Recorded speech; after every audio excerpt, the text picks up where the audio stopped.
So you guys can all see my phone. I'll try not to put anything embarrassing up here. When are you going to do my special program for my last day?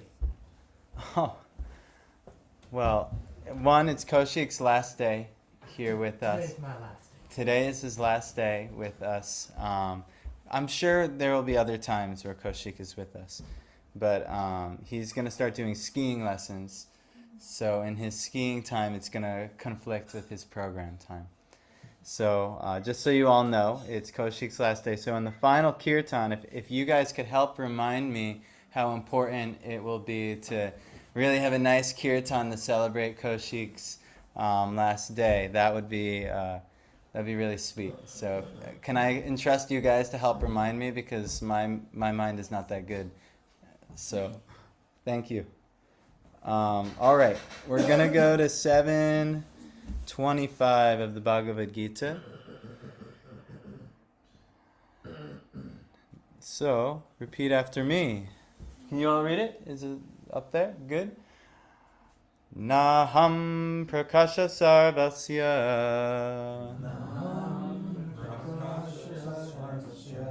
yogamaya samavritaha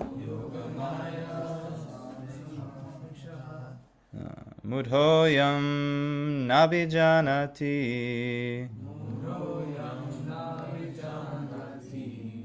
lokomam majamavyayam.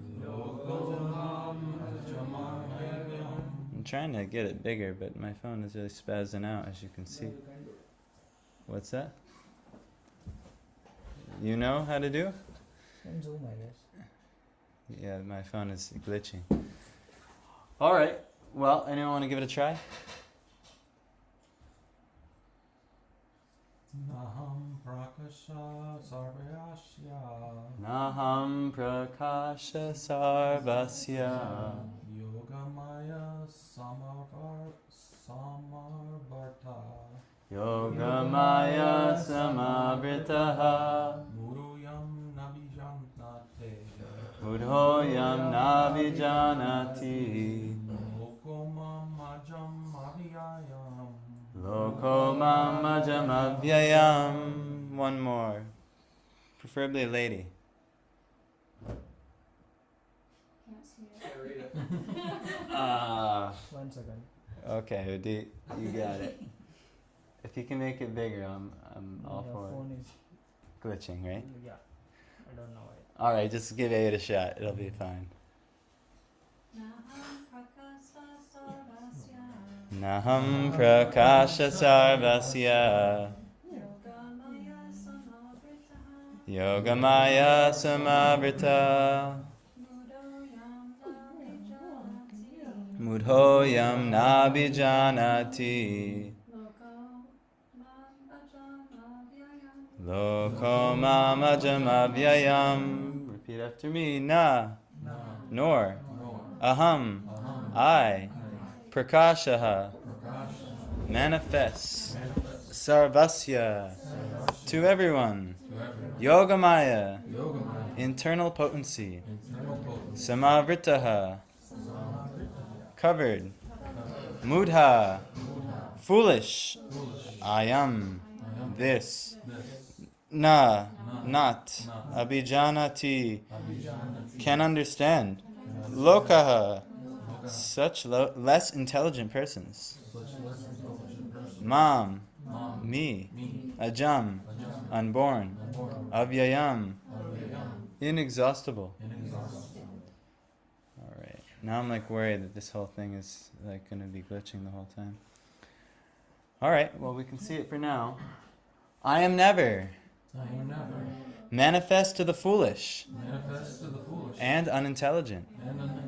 For them I am covered by my eternal creative potency, yogamaya. And so the deluded world knows me not, who am unborn and infallible. Purport by His Divine Grace, A.C. Bhaktivedanta Swami Srila Prabhupada. It may be argued that since Krishna was present on this earth and was visible to everyone, then why isn't he manifest to everyone now? But actually, he was not manifest to everyone. When Krishna was present, there were only a few people who could understand him to be the Supreme Personality of Godhead. In the assembly of the Kurus, when Shishupal spoke against Krishna being elected president of the assembly, Bhishma supported him and proclaimed him to be the Supreme God. Similarly, the Pandavas and a few others knew that he was the Supreme, but not everyone. He was not revealed to the non-devotees and the common man. Therefore, in the Gita, Krishna says that but for his pure devotees, all men consider him to be like themselves. He was manifest only to his devotees as the reservoir of all pleasure, but to others, to unintelligent non-devotees, he was covered by his eternal potency. In the prayers of Kunti in the Srimad Bhagavatam 1.8.18, it is said that the Lord is covered by the curtain of Yoga Maya, and thus ordinary people cannot understand him. Kunti prays, O my Lord, you are the maintainer of the entire universe, and devotional service to you is the highest religious principle. Therefore I pray that you will also maintain me. Your transcendental form is covered by the Yoga Maya. The Brahmajyoti is the covering of the internal potency. Brahmajyoti is like the light of God, the eternal light. The covering of the internal potency. May you kindly remove this glowing effulgence that impedes my seeing your Sachidananda Vigraha, your eternal form of bliss and knowledge. This Yogamaya curtain is also mentioned in the 15th chapter of the Gita. The Supreme Personality of Godhead, in his transcendental form of bliss and knowledge, is covered by the eternal potency of the Brahmajyoti. And the less intelligent impersonalists cannot see the Supreme on this account. Also in the Srimad Bhagavatam 10.14.7, there is this prayer by Brahma. O Supreme Personality of Godhead, O Super Soul, O Master of all mystery, who can calculate your potency and pastimes in this world? You are always expanding your eternal potency, and therefore no one can understand you. Learned scientists and learned scholars can examine the atomic constitution of the material world, or even the planets, but still they are unable to calculate your energy and potency. Although you were present before them, the Supreme Personality of Godhead, Lord Krishna, is not only unborn, but he is avyaya, inexhaustible. His eternal form is bliss and knowledge, and his energies are all inexhaustible. So it's like unstoppable. You're never going to tire out the Supreme. So, Om Agyana Timirandasya Gyananjana Shalakaya Chakshurun Militam Yena Tasmai Shri Gurave Namaha Namo Vishpadaya Krishna Prishtaya Bhutale Shmati Bhakti Vedanta Swamini Tinamini Namaste Saraswati Devi Gaurvani Pacharni Nirvishishani Varipashtati Adeshatarine. So I actually, I'm in the Mangalacharana, which is what I just did. Like, it's kind of you offer your obeisances unto the teachers, because you're about to hopefully speak something that they have already covered. You're not trying to speak from your own conclusions or concoctions. So I'm reading what's called the Prema Bhakti Chandrika, one of the key works of Narottam Das Thakur, and that's exactly what he starts with. And so I thought it would be, and actually it has everything to do with today's class, because today's subject matter is, what do we really know? We think we know so much, but actually, what do we really know? And that's, hopefully, there can be a little bit of an elucidation on how little we know. The more we know, the more we realize the less we know. That's a common adage in Western thought. So, without further ado, I just want to, that exact verse, Om Agyana Timirandasya, was given in here, and Vishwanath Chakravarti Thakur, he had some really nice sentences on this. He said, Srila Narottam Das Thakur is praying like an ordinary conditioned soul to his spiritual master, saying, I have fallen into the darkest ignorance. The word Agyana Timira means duplicitous.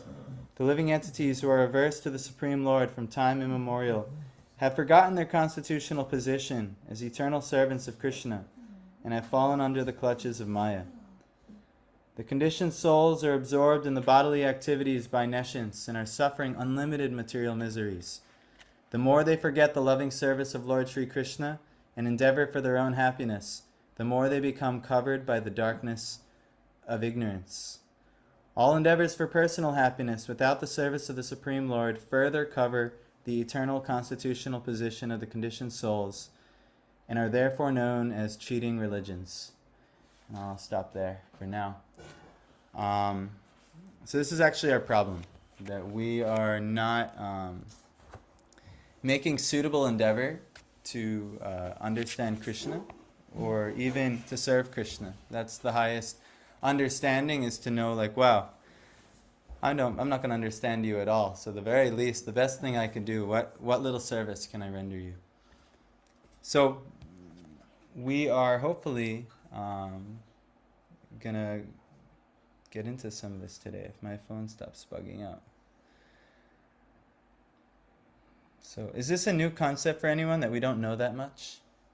Is anyone confident? No, I know plenty. Who here knows everything? Nobody? Okay, good. I actually, I do some book distribution sometimes when the weather is nice. I haven't done it in a while. But one of the things I always get, especially if I see Indian folks, I'm like, hey, are you interested in Bhagavad Gita? Oh, I know Bhagavad Gita. I'm like, oh, really? Please tell me more about how much you know Bhagavad Gita. And then I should really just be showing them this verse. This is a very nice verse. 7.3 of Bhagavad Gita. It's Manushyanam Sahasreshu Kaschidya Tati Siddhaye Yatatam Api Siddhanam Kaschin Mambeti Tatvataha. Out of many thousands among men, one may endeavor for perfection. Why don't you say it? Out of many thousands among men, one may endeavor for perfection. And of those who have achieved perfection, hardly one knows me in truth. So this is kind of the situation with trying to understand God. You have, it's mentioned in the Isha Upanishad, Prabhupada mentions it many places. We have imperfect senses. We're covered by illusion. We have the tendency to cheat. We want to get things, acquire certain things in this material world, and we will we'll skew the knowledge to fit our own agenda or our own endeavors. So these are some of the principles of just being a conditioned soul. But who here feels like you've reached perfection? No. Well, even if you did, hardly one of those perfected beings really knows the Lord in truth. Which is a little kind of like, wow, that's a little discouraging, but at the same time, it's actually encouraging because it gives you something to do forever. I don't know, did anyone else here have video game problem when you were younger? I had a video game problem, pretty bad. But I would play all these video games and then I would beat the game. And then the problem was well, now what? So your spiritual journey, it's not like you can just beat the game. Oh, I did it. I won. I'm perfected being. I'm liberated, or I'm this or that. Some schools of yoga thought they teach that. But actually, I think what Prabhupada was saying, these are less intelligent schools of thought. Actually, there's something to do for eternity. The Lord is ever expanding. And it's said in multiple places in Shastra that even He Himself can't find His own limits. And He can't even find the limits of His dearest devotee or devotees in their love is ever increasing. So it's said that there's always a constant competition between the Lord's unlimited qualities and the devotee's unlimited love for Him. And they're always going to be ever expanding. This is mentioned in the Chaitanya Charitamrita in a few places, but I'm not going to quote all that.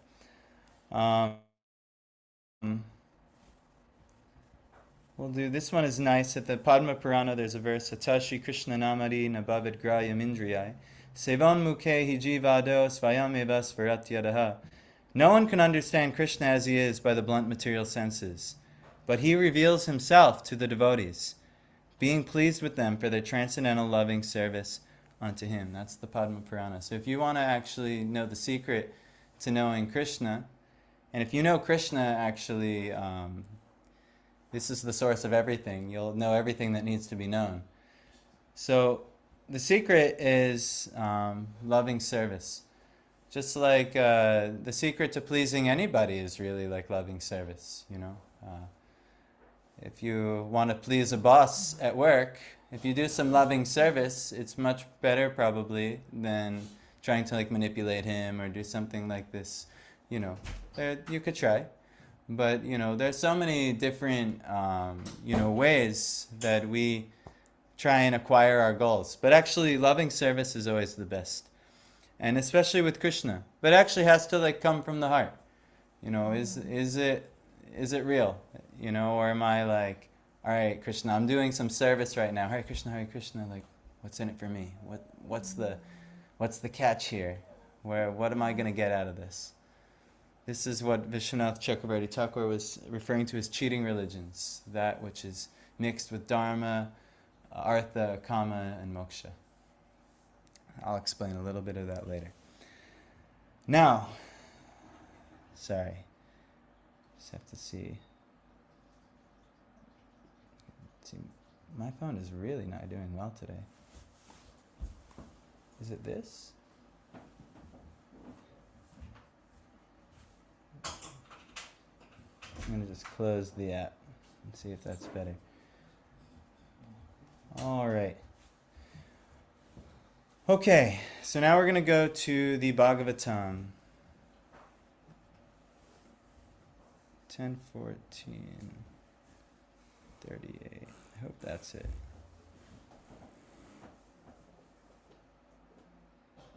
All right. This is Lord Brahma after he got bewildered by Krishna. Does anyone know who's Lord Brahma? Do you know what he does?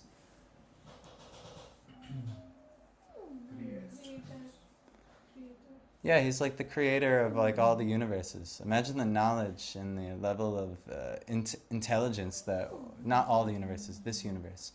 Imagine the level of intelligence that you need to be able to create the universe. And you could maybe argue he might be the most intelligent. And this is what he has to say after Krishna kind of hoodwinked him, after he tried to test Krishna in one of the pastimes in the 10th canto. It's Jananta eva janantu kim bahuktya name prabho manaso vapusho vacho vaibhavam tavago charaha. There are people who say, I know everything about Krishna. Let them think that way. As far as I am concerned, I do not wish to speak very much about this matter. Oh my Lord, let me say this much. As far as your opulences are concerned, they are all beyond the reach of my mind, body, and words. So this is what I think about when I'm distributing books. Oh, I know Bhagavad Gita. Oh, really? So I wish I did. I wish I knew anything. But even Lord Brahma says that this is all beyond the reach of his mind, body, and words. But Krishna actually gives some clues how we can understand him. And we already mentioned it, some of them. Actually, I wanted to go back 2 verses, I believe. Let's see.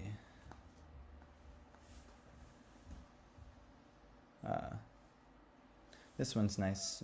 Lord Brahma, right before he says that, 2 verses earlier, he says, Tavad ragadaya stenas, tavat kara graham graham, tavan mohon kri nigado, yavat krishna nate janaha.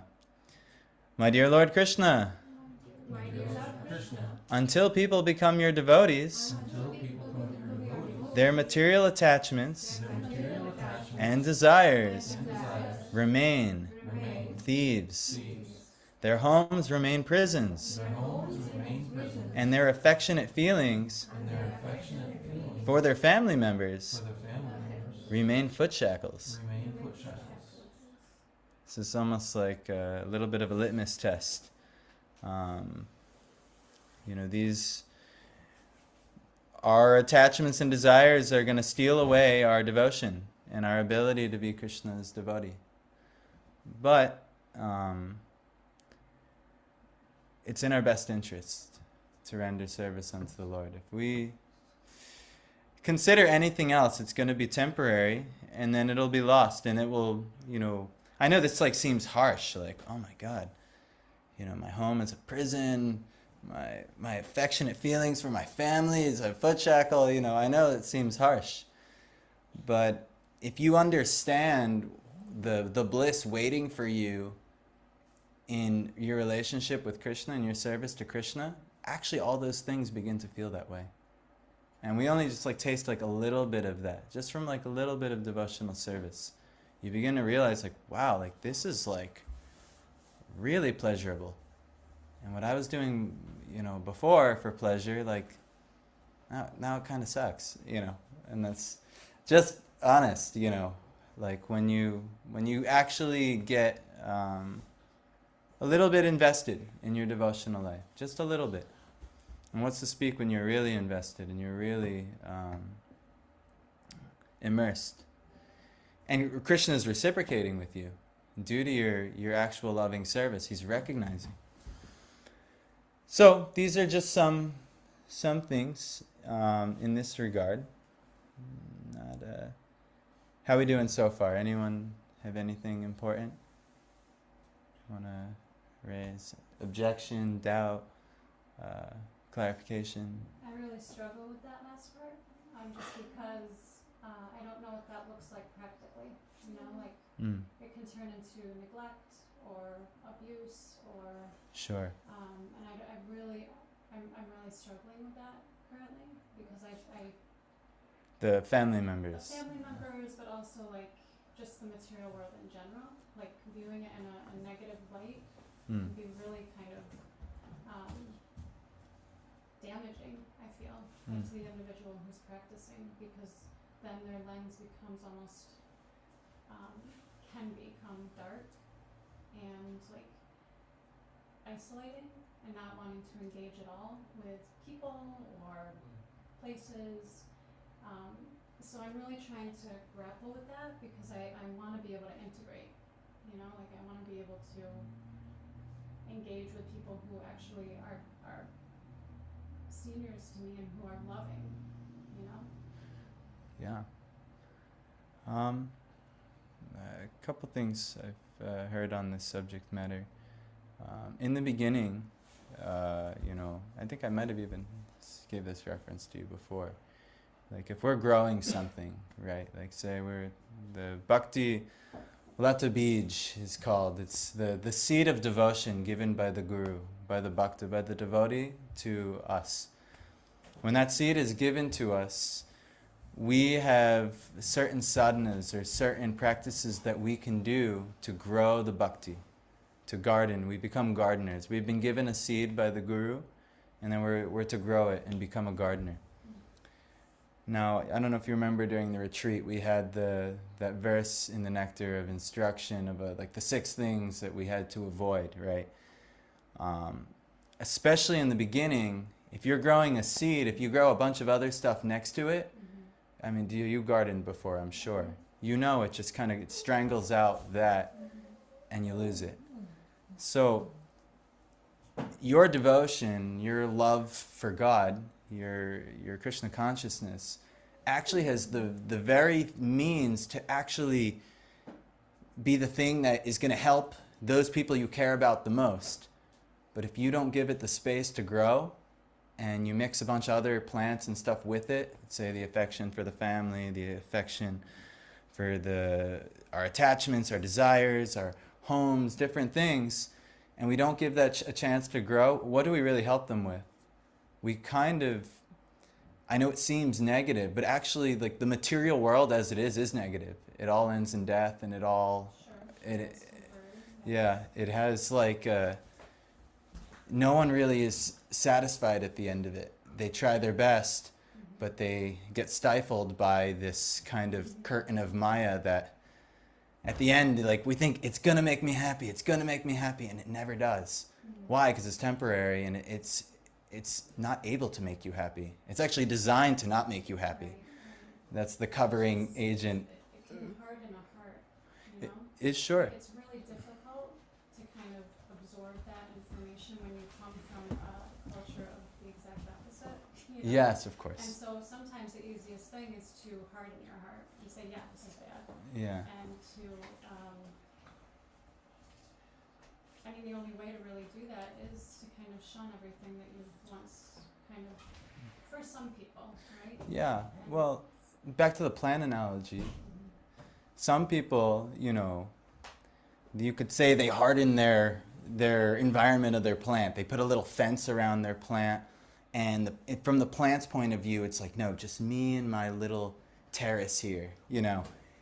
And actually, it is healthy for the plant, because if not, maybe a deer will come and eat it, or maybe other things will grow. If they don't take that time to do that, then the plant can't grow. The Bhakti Lata Bij, the Bhakti creeper can't grow. And if it doesn't get tall enough and the roots don't go deep enough, it doesn't get strong enough, then it can be uprooted, it can be, you know, taken away by so many things, so many elements. But once it's strong and it's established, you don't need the fence around it anymore. It can peer out into the world. It can engage with the world. But now it's strong. So it's, but it takes time to get there. You know, if you don't give that time to secure the environment, prepare the soil, prepare the outside influences, and really give it that time, then the other alternative is we just get swept right back into with all the other plants. And then we have to deal with the, as Vishwanath Chakra Bharati Thakur was saying, the unlimited many miseries that this world just naturally will deliver. So it's either we take the austerity by choice, which is, I would recommend that. And I know I'm not alone. I know they'll all join me in that recommendation. Or we can take the austerity of just being tossed and turned and churned and ripped to shreds by the material world until death finally finds us. And then we have to rinse and repeat and keep recycling over and over and over and over and over again. And we've been doing this for eternity, actually. Like Krishna says, like right away in Bhagavad Gita, like we're eternal beings, you know, like knowledge of the soul. And then like the worst thing about being an eternal, divine, amazing soul is like we're in a world where we don't feel that at all. We're just getting churned and tossed and slapped around. So that's an austerity. That can harden. To me, that's like a really hardener right there. Like, I don't want to do that anymore, you know. So, yeah, I mean, it could be healthy and it could, you know, harden the heart. But, you know, there are ways that you can engage with the world in a safe boundary, you know. So there's, you know, that nectar of instruction might be a good revisit. There are ways. There are plenty of devotees. Kishore and I have many contemporaries who are very active in the world. You know, Prabhupada engaged many of his disciples to be active in the world, and so did Bhaktisiddhanta. But they also know how to keep a certain distance from certain elements that are going to endanger their devotional lives. So these are, yeah, some, is that helpful? Yeah. Yeah. It's not, you know, still you think I going to didn't be, express myself well, but yeah, I mean, there's so much that I'm just kind of processing recently. So much yeah. that's happened in my life, but yeah, I mean, it's good. It's all good. The questions and yeah, thank you for your response. I did my best. I know, I'm sure many will do better. But thank you. That was a nice, really nice question. So, where are we? All right. So not only is it hard to not recognize Krishna, like Brahma couldn't even recognize Krishna, Indra couldn't recognize Krishna, there's many pastimes. A lot of times it's hard to even recognize Krishna's devotee, even. You know, we might not realize there's many pastimes, like the most, in the West, the most exalted soul that many of the population did not recognize was who? Jesus, yeah. We still celebrate the day, you know, a few days ago, Christmas was the appearance of Jesus. And that was exactly what happened. He literally was like either many are saying he's an avatar of God. Others are saying at least he's like an exalted saint or soul. Whatever he is, you know, he's a great personality. And the people can't recognize due to what we mentioned in the original verse. Sorry, I'm all over the place. 725. You know what? I thought it would be easier if I did this myself, but I was really taking for granted when Parth was here doing this for me every time. Where Krishna says, "I am never manifest to the foolish and unintelligent." So we have to, you know, ultimately try and humble ourselves and realize, like, hey, I might not know everything about Krishna. I might not know everything about anything. You know, I don't know very much at all, actually. And in this humbling endeavor, in this humbling attempt, Krishna may actually reveal the path to us that actually we can know him. And there is actually places here. Other examples, Haridas Thakur. Do you guys know Haridas Thakur? You've heard the pastimes of Haridas Thakur? So Haridas Thakur is actually a great devotee. Now, many people, some places in different Vaishnava Shastras, it's said that he is actually Lord Brahma coming down here, or Prahlad Maharaj. But just for historical studies' sake, Haridas Thakur lived about 550 or so years ago, around at the same time as Lord Chaitanya. And he was a Muslim by birth. And in the Hindu caste society, this would be considered a quote-unquote low birth. But interestingly enough, the Muslims or the Mughals, they conquered India. So when they conquered India, Muslim was considered the high birth. And if you were of Hindu birth, you were considered of low birth. So it was like, they were constantly going against each other, the different societies. And it's still actually present a little bit today. You probably know better than I, many of you from India. So Haridas Thakur, he was born of a Muslim birth, at least in this lifetime. But he, somehow or other, was a great ecstatic devotee who was given the title Namacharya, meaning he was the ideal teacher of repeating the names of Krishna, repeating the names of God. And so he was always just ecstatically going around, dancing and chanting and enlivening those who were devotees. But also he would really upset those who were not. Those who were envious, or those who, they couldn't stand, to see a devotee of the Lord like that.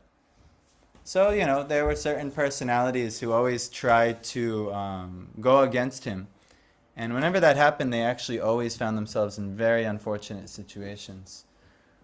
So we should always be really careful, especially when we're dealing with the devotees of the Lord. We should be really just quite careful with how we interact with each other. You never know the offense you might cause or things like that. And I've learned this the hard way so many times. But so Haridas Thakur, he wasn't recognized by many of society, and even many of the, like for instance, in Jagannath Puri, he was not allowed in the Jagannath temple. But the living personification of Jagannath, who we consider Lord Chaitanya, would visit him personally every day. Lord Chaitanya would go and visit Haridas Thakur personally every day. This was same with Sanatana Goswami, some of the other great personalities. They were considered low by society standards, but actually they were of like the highest greatness. And so we should just always be humble in our understanding of the devotees and look for the devotional qualities of the Shastra in others. And you might find it in an unusual place. Like Haridas Thakur was an unusual example. Jesus in Jewish society was an unusual example. Srila Prabhupada, when Srila Prabhupada, even in his this Gaudiya Math, which his guru started, Srila Prabhupada had a humble position. He was just like, he was a worldly family man. He was a pharmacist. But he really, really cared about spreading Krishna consciousness. And he was working on this on the side, in between doing his business and family duties. He was doing so many things. And, there were all these, renounced sannyasis who do so much austerity and they do so much this or that. But they couldn't recognize this humble devotee is, he's doing so much. And so when he went to the West and he tried on his guru's order to he requested help. Yeah, not many people were enthusiastic. We're like, oh, come on, you're the family guy. What are you going to do? Not that they necessarily all said that, but they didn't prioritize that. And even when he started finding success, some congratulated him. But then, interesting thing enough, many did not respond to him with love or an encouragement. It was the exact opposite. Many responded with criticisms and things that were ultimately not ideal. Not ideal for having harmonious spiritual relationships. And so even some of that still plays out today. Even in Gaudiya Vaishnava society, there's still some of these sects and, some of these things that are still playing out. But ideally, we realize that, if we follow Lord Chaitanya's main instruction, does anyone know what Lord Chaitanya's main instruction is? Like he said, one verse we should string around our neck. It's the most important verse of anything we do. You want the wording of it or just the name of it? You just tell me what it is. Shikshastakam. The Shikshastakam is the 8 prayers, but there's one verse of the Shikshastakam. You narrowed it down to the prayer. Yes. Amanina Manadena Kirtaniya Sada Hari. So let's get it up on the screen, because 1, I can't say it verbatim. And then 2,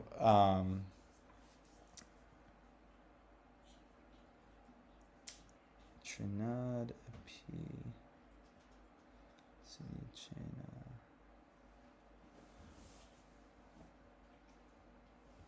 Alright, this is going to be a Bhakti Siddhanta's translation of it, but it'll be the same. So repeat after me. Trinadapi Sunichena. Tarorapi Sahishnuna. Amanina Manadena. Kirtaniya Sadahari. One who thinks himself lower than the grass, who is more tolerant than a tree, and who does not expect personal honor, but is always prepared to give all respect to others, can very easily always chant the holy name of the Lord. So this is our process. 1, the more we're chanting the holy names of the Lord, the first part of the Shikshastakam is the cleansing process. This is what's going to cleanse our heart. This is what's going to really be a very endearing practice to Krishna, to constantly be calling out his name, requesting his presence. And look, now he's opened himself to us. So this is our main process, and we can see, Haridas Thakur, he was chanting the names of the Lord all day and all night. And even when there were the critical people, they tried to like send prostitutes to come get him and like have him fall down. And he told there's literally a story. He told the prostitute for 3 days. He said, "Well, just wait. I'm almost done with my rounds for the day. Just sit in here with me, and you can chant until I'm done, and then I'll satisfy all your desires." So the prostitute, she's like waiting. She's like, "All right, I'm gonna get him after," and she's hired by the government guy, a qazi. So the prostitute sat and waited for Haridas Thakur. But over 3 days she did this, and he kept giving excuses why she should just keep sitting down and hearing his chanting, and he was kind of tricking her. But actually after 3 days, she realized her whole nonsense scheme, this should just be given up and she should do what he's doing, that he is actually a person of exalted status. And so Haridas Thakur is, like a hero in Gaudiya Vaishnava canon, because he's even converting, the prostitutes, which is seen as like a very low thing in society traditionally, Even though in Vedic tradition they say it should be legal. In our tradition, in our culture, we say no, it can't be legal.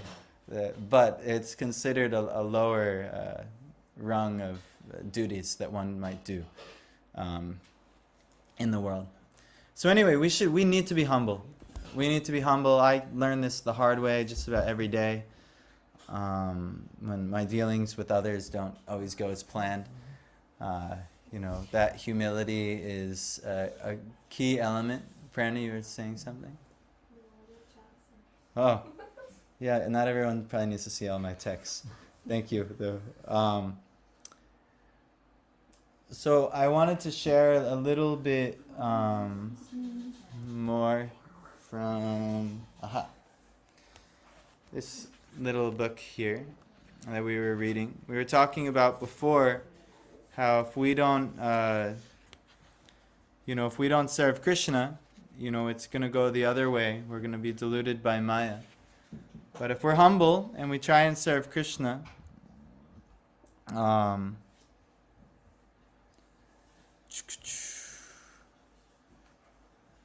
don't know if I want to do that. And there's every reason to serve Krishna. He's our dearest friend. He is the ultimate abode of the ultimate goal for everyone, the source of all beings. I think we'll just end today, actually, because with the direction. We're going to just end with Bhagavad Gita. Let me do this. My wife's favorite verse, actually, of Bhagavad Gita. My wife has not memorized so many Bhagavad Gita verses, but this one she's got like down pat. So we're going to build up to it. These are called the Chatur Shloki. Okay? So these are like the most important verses of Bhagavad Gita. They describe the whole essence of the Gita in just 4 verses. But there's so many important verses. But this is 10:8. I am the source of all spiritual and material worlds. Everything emanates from me. The wise who know this perfectly engage in my devotional service and worship me with all their hearts. The thoughts of my pure devotees dwell in me. Their lives are surrendered to me, and they derive great satisfaction and bliss, enlightening one another and conversing about me. 10:10. Now this is the important one. Well, they're all important. This is the way you're going to actually be able to know Krishna, Tesham satata yuktanam Bhajatam priti purvakam Dadami buddhi yogam tam Yenamam upayanti te. To those who are constantly devoted and worship me with love, I give the understanding by which they can come to me. So that's it. If you're constantly devoted and worship the Lord with love, you will be given the understanding to come to Krishna and to know Krishna more and more and more and more. What does that look like practically? Well, it'll be ever revealed, and it'll be ever evolving as well. So, I can tell you, so there's, Prabhupada gives a system of Krishna consciousness, which you're probably already pretty familiar with, like hanging around the devotees for a while, developing a practice of chanting, developing a practice of removing certain aspects of life that are not going to be favorable for your social, or not social, for your spiritual life. There's 4 regulative principles and things like that.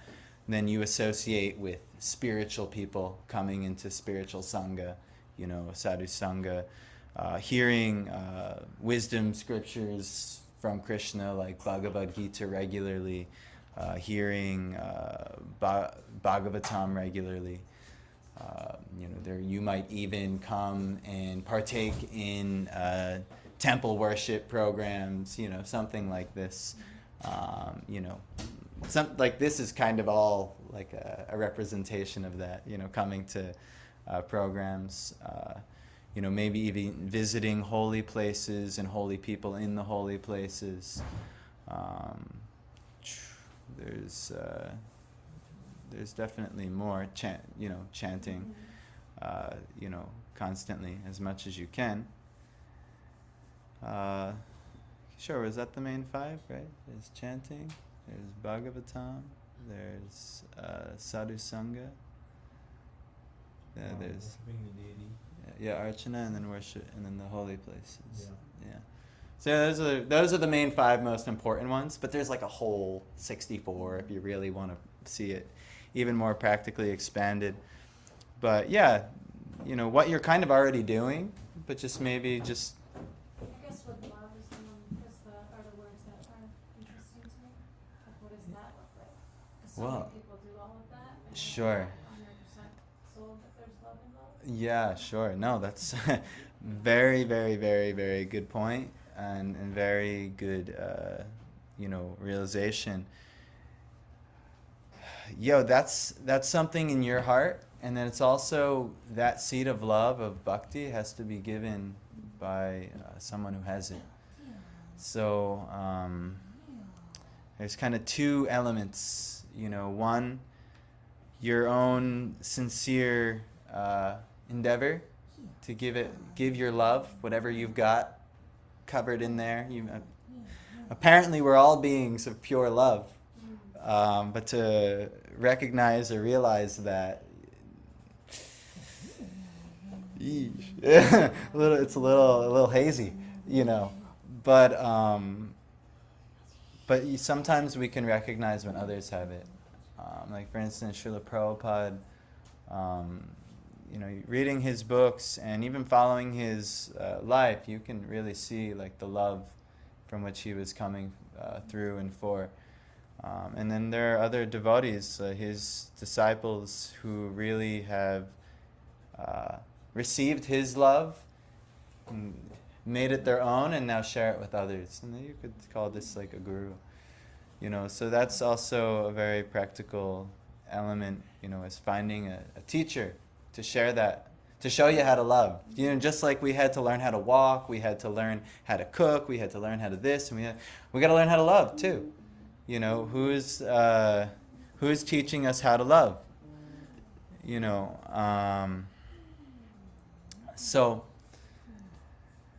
yeah, that's I wish I could teach everyone how to love. We try to offer some love here, but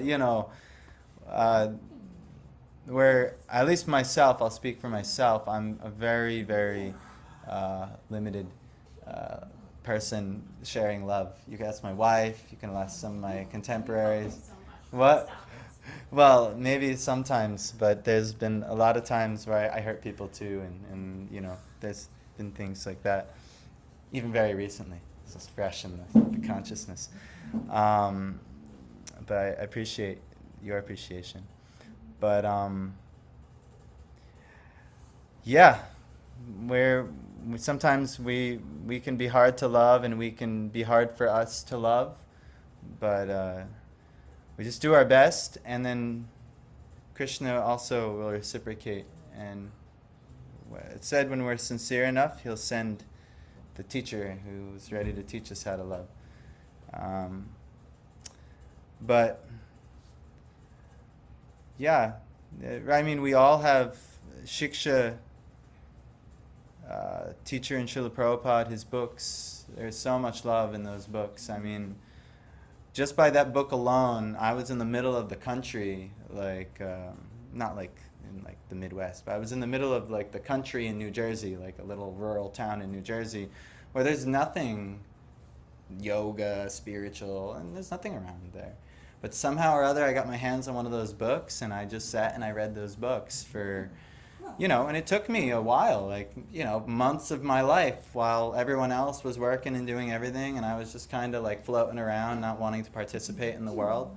I was like kind of like a self-made renunciate or something, and I'm just reading these books and like going through life, doing what I was doing, which was not good. It got me in a lot of trouble eventually, but the love imparted to me through those books sent me to the next place and the next place, and then I meet teachers and monks who cared for me and helped me and wanted to take me in when I got arrested and all these things, and like it just leads to the next, to the next, to the next. But we're not bereft. Like Krishna is not here to like just smear our face through Maya. It's actually it is actually mercy of the Lord. That's like the tough thing to see, is that the actual thing that's happening in this material world is mercy. Like the discomfort and the uncomfortable situations is actually the Lord's mercy. And that's hard. You have to have some knowledge to know that. You have to get to know the Lord a little bit, and that's kind of part of our process. Krishna wants us, he'll give the understanding by which he can come to you. But like, we all have something to give Krishna. He says even if you offer a little water, a flower, fruit, or leaves, he'll accept it. So what's to speak if anyone can do that. Anyone could offer like a little water to Krishna, and or even appreciate. Krishna says in Bhagavad Gita, I'm the taste of water. You take a sip of water, some good water, and be like, wow, I see you, Krishna. Like I appreciate you. That's just, there's always a place to start, and especially in the beginning, he's so merciful. Like he'll, and then when he's want to like teach you a little bit more lessons, then he kind of like, it seems like he's withholding the mercy a little bit, but he's just kind of trying to mature you and strengthen you. Just like the plant analogy. In the beginning, we got to be very careful not to ruin our tender new grown plants. But once they're rooted in a little bit, and it's actually good that they get out of the greenhouse and they're not so in the bubble. That they get out a little bit and get exposed to the environments, the tougher environments. So Krishna does that in our bhakti creeper growth analogy.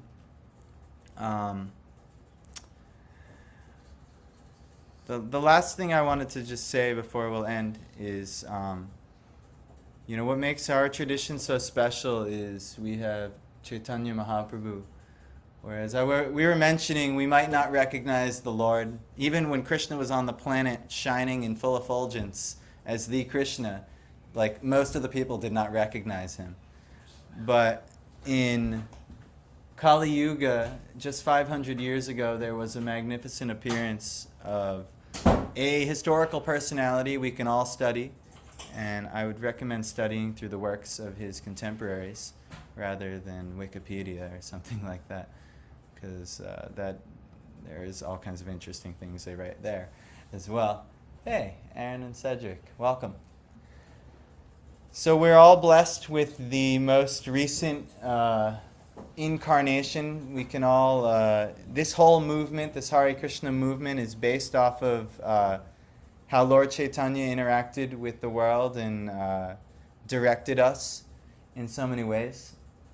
So, if you like this Krishna conscious process of chanting, dancing, feasting, associating with devotees, and so on, you very much like Lord Chaitanya and you like what he shared with the world. And yeah, he actually is said to be the most merciful incarnation of Krishna, because he's giving what was never given before, and actually the thing that you were looking for, Aid, which was like love of Godhead. So if you want to, maybe a better clarification to my answer, if you want to really see what that looks like with love, is you can hear about like Chaitanya Mahaprabhu and his pastimes. You know, Prabhupada has a nice book called Teachings of Lord Chaitanya. You might have it, you might have read it. The Chaitanya Charitamrita is the kind of graduation study of that as well, and Bhagavatam. But there's also other Chaitanya Bhagavat, or the basic pastimes of Lord Chaitanya. But also, all of that we can learn, like love, at least some semblance. And it would be nice if we can associate with live people who also know how to love, you know, because yeah, I mean, we all need it. I know I personally could use more love in my life. And so the more association I get with exalted devotees, you know, my Guru Maharaj and many others, you know, the more I feel the love, and then the more I'm kind of on my own, a lone wolf in the world or something like that, or it's just me and my wife against the world type of thing, then it's like, then our love starts decreasing between each other, you know, so I like this. All right, so I think I'm going to end here. Maybe just to finish the Chatur Shloki. Out of compassion for them, Krishna... read it. Out of compassion for them. Out of compassion for them. I dwelling in their hearts. I dwelling in their hearts. Destroy with the shining lamp of knowledge. Destroy with the shining lamp of knowledge. The darkness born of ignorance. The darkness born of ignorance. I should always just read the next verse, because usually Krishna answers all the things I was trying to expand on. So yeah, Krishna, because he's compassionate for you, he's going to reveal the knowledge that you need, that right now we're ignorant of. And if anything, I hope the class today should have hopefully evoked a level of humility in all of us, and maybe the realization that, hey, I might not know that much. You know, I might not have all the answers. You know, and that's actually good. That means you're more intelligent if you are that humble. If, you know, like the Western adage goes, the more you know, the more you realize, the less you know. And that makes you smarter than the person who's like, I know so much. I'm the knower of everything. Like Lord Brahma would say, like some people say, I know everything about Krishna. That's dangerous. But anyway, let's end here, and maybe a few questions or comments or CC. Neither of my questions have to do with the lesson, but what does Jaya mean? Am I saying that right? Dayam. Jaya. Oh, Jaya? Jaya means like all, it's all glories or his glories, you know. Okay. As far as I know, maybe someone who's that is the meaning. She can confirm. That's her native language. Secondly, it's New Year's Eve. Do Krishna devotees have anything special they do for New Year's? Yeah. Oh yeah, we're about to do it too. We're gonna offer a kirtan to one for Kaushik's final day of thanks Mukunda for Kaushik's final day with us in 2023, and also it's the final day of 2023, and I know a lot of us might feel like thank goodness, and it's just a number, but like it's been a tough year for a lot of people. So anyway, we're gonna offer a nice kirtan and have a nice program for New Year's Eve. But no, it's not like on the Vaishnava calendar where we're gonna have a big festival. But believe it or not, a lot of temples have New Year's Eve programs because a lot of their congregation gets excited about it. So we're always looking for a reason to celebrate. Like that's like kind of the devotee way. Brittany and then Vikrant. So you're saying there's nothing that lines up with like the Vedic calendar with the Gregorian calendar? No, because they're just two different things. Like the Gregorian calendar is dealing with the sun, and the Vedic calendar is dealing with the moon. So sometimes they line up, like today. It's like, yeah, we could celebrate, Krishna and New Year's Day, but no, they don't line up. Vikrant? I don't have any question. I just wanted to remind you about Kaushik. Ah, thank He you. has a question. Yes. And then one more time your name. Ayush. Okay. And what's Ayush mean? Long life and good health. Lifespan, Ayush, like Oh, like Ayurveda. Ayush means good life. Ah. Ayush means like what is your lifespan? Lifespan is Ayush. So if you have long life, like you have a Ayushman Bhava, when you like give some, you tell long live, then Ayushman Bhava, you get that good like long life, Okay. long live. So Ayush, you're gonna be involved in this material world for a good amount of time. So great, let's hear it. What is your question? How do you define foolish and unintelligent beings, which you said in first verse? So this is, you can ask me how I define it. Wait, but there you could also ask Krishna. It's a good question. If you, like I said, if you're asking me,